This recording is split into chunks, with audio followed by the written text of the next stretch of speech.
On May 7, 1999, Dana Plato went on the Howard Stern Show, hoping people would finally believe what she was saying. She was 34, had no money, and really needed to fix her reputation. For 90 minutes, she answered tough questions about her drug problems and how her career had fallen apart.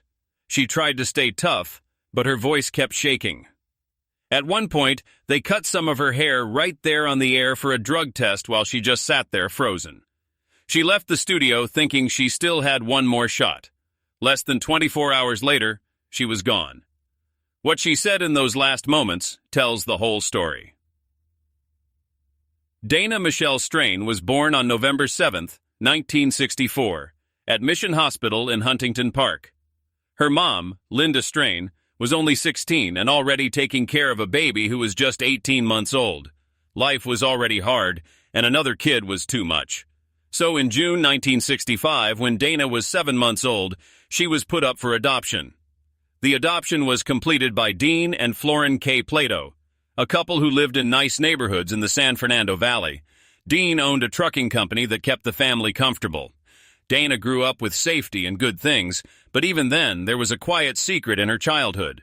Her real dad, John Frederick Strain, had been only 18 when she was born, and everything about the Strain side of her family stayed hidden from her. Years later, she talked about how that missing part left a little hurt inside her, even though her new home tried to give her everything. But that comfort didn't last long. By the time she turned 3 in 1967, Dean and Kay got divorced, and the home she knew broke apart. Dana stayed mostly with Kay, who worked as a secretary and tried hard to keep life happy, even with all the moving and rising bills. Kay was creative and kind and kept taking Dana to theater shows, like magic could keep her childhood together. Dana later said, in an interview, that she grew up inside a plastic bubble. She meant that Kay protected her so much that she never learned how to deal with the real world. It kept her safe for a while, but it also made her feel unsure of herself. Still, Kay's love for the arts became something Dana held on to, especially during those years when money was low and home never felt steady.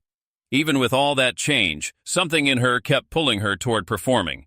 When she was just 2, she would copy stuff she saw on TV, doing the voices and moves like some kids copy animals. At 3, Kay put her in dance classes, and Dana picked it up quick. The girl moved easily and watched everything around her like she was saving it for later. They went to small theaters and family shows, and Dana soaked up the crowd energy and bright lights. By 7, she was going to auditions with her mom, walking into rooms full of cameras and casting people. Within a few years, she had been in more than 100 commercials. That kind of early attention shaped her before she even knew what being a performer really meant. At home, though, the emotional cracks kept getting bigger. After the divorce, her dad remarried and started a new family. Dana felt left out, and the back-and-forth visits made her nervous and confused. She started therapy when she was young and tried to show her feelings through drawings. Many of them had broken families and lonely kids. She didn't have the words yet, but the pictures showed how abandoned she felt. Those early hurts stayed with her and followed her into friendships, relationships, and every new spot Hollywood took her to. Still, she kept going. At age 5, she got into figure skating. Local ice rinks became her safe place, and she trained hard, winning ribbons and building the focus she would need later. She looked up to skaters like Peggy Fleming and dreamed of making the Olympic team. By 13, she was good enough that people around her thought she could really do it. But acting had already grabbed her.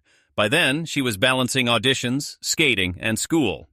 Her skating grace even helped her get her first commercial at age 7, a baby toy ad where she made $50.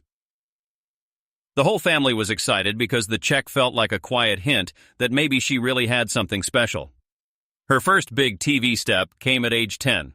She had a small part in The $6 Million Man in an episode that aired on January 13, 1975. More than 23 million people watched that episode. Her scene was short, a moment on a tennis court where she comforted a boy whose parents were fighting, but it was enough for casting people to remember her. Soon after, she got a big role in the TV movie Beyond the Bermuda Triangle. She played Wendy, a kidnapped kid who keeps hearing her missing mom's voice from deep in the Bermuda Triangle. Nearly 18 million people watched the movie. Co-stars said Dana handled tough scenes with a grown-up feel way beyond her age. Her acting stood out even though the movie got mixed reviews. By age 9, she had already done more than 100 commercials. She sold stuff from KFC to Avon to Arco Gas. For Kentucky Fried Chicken, she said the famous line that fans repeated for years. She said, "That is what I like about Kentucky Fried Chicken." And it made her the friendly face every brand wanted. She could cry on cue. She could smile through hours of takes. Her agents called her the secret weapon because she could make anyone care in just seconds. Sometimes she shot 3 commercials in one day, and by age 10, she was making more money than many grown-ups in her neighborhood. Her hard work never stopped. In 1975 alone, she tried out for dozens of roles. She turned down modeling jobs because she wanted to be seen as a real actress. She would stand in front of a Meyer Schars, roar for hours practicing lines to beat stage fright. She pushed herself into every important room, every casting call, every chance. Her hard work paid off. By the end of that year, she had acted in 3 big projects, setting up everything that came next. One moment from that year became a quiet story people told. She was filming a Crest toothpaste commercial and was supposed to say a line about the shine on her teeth. Instead of the script, she looked right at the camera and said she wanted to show everyone her shiny teeth. The whole crew laughed hard, but the director kept it. The commercial ran everywhere and people loved it. Agencies called her the perfect kid sister and kept giving her roles where she played the innocent girl with a bright smile. Dana Plato was only 12 when she stepped onto her first real movie set in 1977. The movie was called Return to Boggy Creek, and she played Evie Joe, the oldest sister walking through the Arkansas swamps where people talked about a creature called Big Bay Ty. The whole shoot lasted 3 weeks, but the days felt longer because most of the crew were high school kids with almost no experience. That made everything feel messy, loud, and unpredictable. Dana made $1,000 for the role, mostly because she had to scream over and over in spooky scenes. The swamp was hot, sticky, and full of bugs, and each long night made her more uneasy. Behind the camera, the crew loved pranks, jumping out from trees or making loud noises to scare her. She got so scared one day that she cried, while co-star Cindy Butler tried to calm her down. That moment became a story people whispered later, and it was the first time Dana learned how tough Hollywood could be. The movie didn't wow critics, but the experience made her grow up fast. Soon after, in 1978, she entered a different world with the movie California Suite. She was 13 and acting beside big name, as like Jane Fonda and Walter Matthau. Dana played Jenny Warren, a 17-year-old dealing with a custody fight between her parents. Most of her scenes were inside the Beverly Hills Hotel, where her quiet frustration became a soft center in the story. Even with just a small role, her calm and real delivery got noticed. Critics said she sounded real in the emotional phone call scene, and industry people started seeing her as someone who could do serious drama. The movie did well, won awards, and lifted her into a bigger world. It also pulled her out of the low-budget movie shadows she started in and put her next to actors who shaped Hollywood. But the first time she really showed her deep feelings came even earlier, when she was only 11. She was in a 1976 episode of the show Family called Home Movie. She played Mary Beth Sanders, a girl stuck in the middle of her parents' secrets and divorce. Director Leonard Goldberg praised how real she felt for someone so young. The episode aired in October 1976 and touched stuff she knew from her own life, since her parents divorced when she was 3. The pain in those scenes felt real because she didn't have to fake it. That acting helped people see her as a young actress who could handle heavier stories than most kids. It also opened doors that led right to the job that defined her life. In 1978, she got the role of Kimberly Drummond on Different Strokes at just 14. More than 200 girls tried out, and she beat them with a mix of attitude and sweetness that producers loved right away. She had already done commercials and even been on The Gong Show before this chance. At the same time, she had been training hard in figure skating and had a real chance at the Olympics, but she picked acting instead. This one choice changed her life forever. The connection between Dana, Gary Coleman, and Todd Bridges was instant. The pilot aired in 1978 and became a hit fast. Fans loved watching Kimberly go from a spoiled rich girl to a caring sister who watched out for Arnold and Dee Willis. Dana became a teen star before she even knew what fame could do to a person. As the show got bigger, the writers went into heavier topics. One of the bravest moments for Dana came in the Season 2 episode, The Bus, in 1981. Kimberly and Willis dealt with racism from school busing, and the story followed Arnold going to an all-white school that brought tension and threats. Dana gave a strong speech defending her brothers that people still remember. The role got her a Young Artist Award nomination and even praise from people at the NAACP. She was only 16 and already handling topics most family shows stayed away from.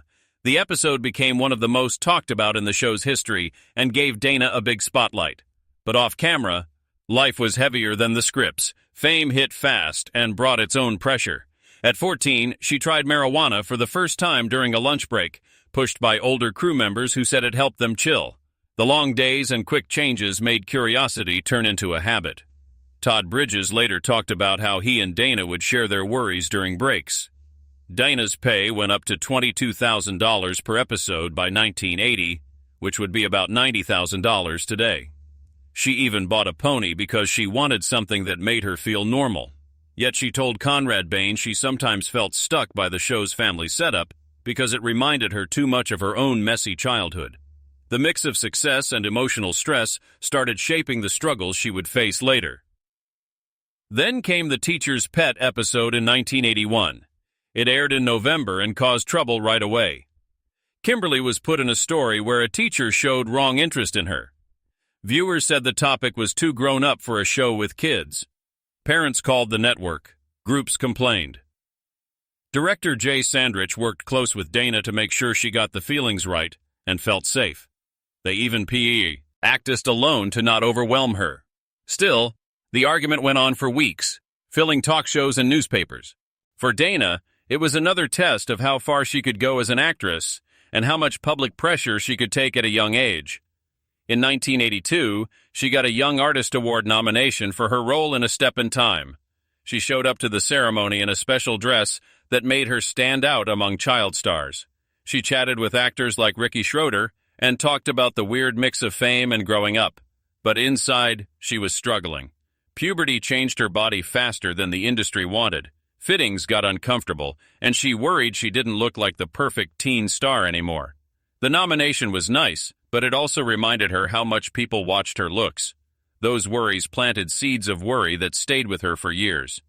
Around the same time, she was on The Facts of Life in a crossover episode with a go-kart story. It aired in 1981 and got about 25 million viewers. Her funny scenes were light and fun, but filming for 2 NBC shows at once tired her out. She pushed through being tired because she wanted to show she could handle anything the studio gave her.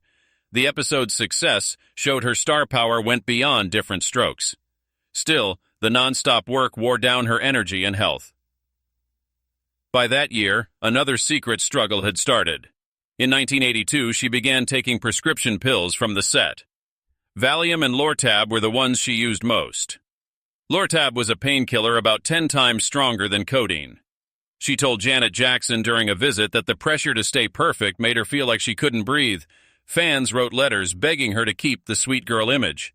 The pills gave her a break for a moment, but soon became something she needed. She was only 17 when addiction started running her life, and very few people outside her close circle knew what she was going through. In 1983, she got a TV Land Award nomination for Most Memorable Female Character. On the outside, it looked like she was climbing higher. The NBC party that year celebrated her and the cast, but backstage, she was fighting for a different future. She wanted the writers to give Kimberly more grown-up stories because she felt she was growing faster than the scripts. Producers said no because they wanted to keep her clean image. Fights grew, and that tension showed what was coming. Her real-life pregnancy soon clashed with the show's perfect image, and the network decided there was no spot for her anymore. The award nomination felt good, but also hurt because it showed how much she had done while also showing the walls around her. Dana Plato was only 19 in late 1983 when she found out she was pregnant with her boyfriend Lanny Lambert, who was 23 and playing guitar in a small rock band. By December, she had already moved in with him. And in April 1984, they got married in a small Las Vegas chapel with just a few friends watching. At first, she thought she could handle being a mom and still play Kimberly on Different Strokes, but producers saw it differently. When they learned she was pregnant, they decided she didn't fit the clean image they wanted on TV. They didn't write the pregnancy into the show. Instead, they quietly sent Kimberly to Paris in the middle of season 6. Fans were confused because no one explained what was really going on. Her last main episode was Green Hair in 1984, and after that, she left the cast without a real goodbye. Still, she stayed excited, saying in an interview that when she had her baby, she would never feel alone again. She gave birth to her son Tyler Edward Lambert on July 6, 1984 in California. She was so young and overwhelmed that she started breastfeeding on set during her last scenes. She would rush home to take care of a newborn, then come back to play Kimberly like nothing was different. It was tiring, but she felt proud every time she looked at Tyler. His coming brought light to her life, yet at the same time her career was already shaking. Once Kimberly left the show, it went on without her, and the doors that opened easy when she was a teen started closing. Her marriage to Lanny started with hope. They married on April 24, 1984, wearing simple clothes in a plain little chapel. Lanny had some music success producing White Lies, Blue Eyes, a song that hit number 86 on the Billboard Hot 100. But the marriage broke almost right away. He was jealous of her time with co-stars. She struggled with being famous while trying to figure out who she was off-screen. Within a year, they split, and though they didn't officially divorce until 1990, the relationship never fixed itself. When the court gave Lanny full custody of Tyler, Dana felt something inside her break. It was another loss she carried for the rest of her life. Even before leaving for good, she was in one more big episode in her last season. It was called The Weekend, and it aired in 1985. The story was about teen drinking, and critics liked it for being brave and real. But behind the scenes, she was falling into the same stuff the episode warned about. Pills and alcohol were already part of her private life. She hid it from everyone, trying to act happy even while dealing with cravings and fear. After Tyler was born, she told friends she felt guilty every time she filmed a scene meant to teach kids a lesson she couldn't follow herself. Then came the heavy quiet of postpartum depression. In the mid-1980s, people hardly talked about it, even though lots of new moms went through it. Her doctor gave her Valium for anxiety, and she depended on it more and more. When Different Strokes ended in 1986, she lost the built-in family that had Kay. Paid her steady for years. Work got rare. Bills stacked up. The Valium turned into addiction. That addiction led to arrests. She faked prescriptions. She robbed a video store. She spiraled toward the end that would one day take her. Even the ABC revival of Different Strokes in 1985 and 1986 couldn't save her. She came back only as a guest, and the show itself struggled with ratings until it ended on January 11, 1986. Producers still saw her only as Kimberly and nothing more. They wouldn't picture her in deeper roles. She showed up, said her lines, and left. There was no real chance to grow, and the spotlight that once felt warm now felt cold. Her tries at movies didn't work well either. High School USA came out in October 1983. It had big names like Michael J. Fox and Anthony Edwards. Yet critics called it boring and forgettable. Her part was small, and the movie disappeared before anyone noticed her acting. Hollywood kept giving roles that kept her in the same small box, and she kept getting more frustrated. Still, she tried to start over. Between 1987 and 1988, she filmed her part in Night Trap, playing Kelly Sims in a weird horror game that used grainy video. She got paid $5,000. When the game came out in 1992, it upset politicians and parents. By 1993, it was part of Senate hearings about violent games, and it helped create the ESRB rating system we have today. The scandal added more weight to Dana's already troubled reputation. Yet, she kept trying for serious roles. In 1989, she starred in Prime Suspect, playing a young woman whose life gets ripped apart by trauma. Critics said she was brave. They said she had depth. They said they finally saw what she could be with good material. But the network said no to turning it into a series, saying her past was still too much. The movie aired on October 1, 1989. And though her acting was strong, it couldn't erase the years of tabloid stories. Those stories got louder in 1989 and 1990. Her divorce was final. She lost custody. She struggled with alcohol. On July 12, 1990, she got arrested for DUI after crashing near her home. She paid a $500 fine and tried to move on. But each mistake added to the picture the public had of her. She felt herself getting smaller under every article, every rumor, every whisper that she had become a sad story. In 1990, she even tried stand-up comedy. She went to small clubs hoping laughs would help her. But one night in Las Vegas, the crowd heckled her about different strokes until she walked off stage feeling humiliated. Agents stopped working with her. She had fewer choices than ever, and feeling alone started to feel forever. Then, things got darker. On February 28, 1991, she walked into a video store in Las Vegas wearing a hat and sunglasses. She showed a pellet gun and asked for money. She left with $160 and some tapes, but the clerk knew her right away and called 911. Police found her minutes later. She was arrested. Wayne Newton surprisingly paid her $13,000 bail, hoping she could get help. She stood in court crying, admitting addiction and feeling hopeless. Instead of jail, she got 5 years probation. But the world now saw her as a fallen star. Only months later, in January 1992, she got arrested again for faking prescriptions for almost 1,000 Valium pills. This time, she spent 30 days in jail. After, she tried rehab. And for a bit, it seemed like she might get clean, but the peace didn't last. She went back to using. She felt stuck in a cycle that wouldn't let go. In 1997, needing money bad, she took a role in an adult movie called Different Strokes. It paid $10,000. It was shot in one weekend. She regretted it almost right away. She said she did IT just to survive.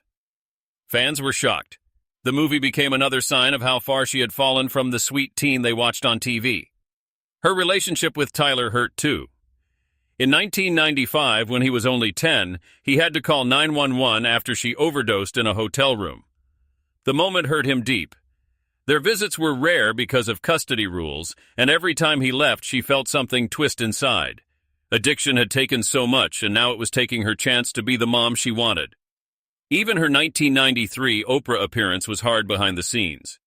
She sat on stage denying drug rumors, hoping people would believe her. Off camera, she reportedly took guest items to sell them. She admitted she had fought bulimia and once got down to 85 pounds. Her need was quiet, but always there. By May 1999, she wanted one more chance to come back. She went on the Howard Stern show on May 7th. The interview lasted about 90 minutes. She hoped for understanding. Instead, she got harsh questions, mocking, and callers who insulted her. At one point, producer Gary Delabate cut a piece of her hair for a drug test while she sat frozen in shock. She tried to stay calm, but her voice shook. She said she only took prescribed painkillers after dental work. The embarrassment sank in deep. Hours later, on May 8, 1999, she was found dead in her fiancé's motorhome in Moore, Oklahoma. She had taken Lortab and Valium. The coroner called it suicide. She was 34. A note she left said sorry to Tyler, the boy she loved more than anything, but felt she had let down. Her ashes were scattered in the Pacific.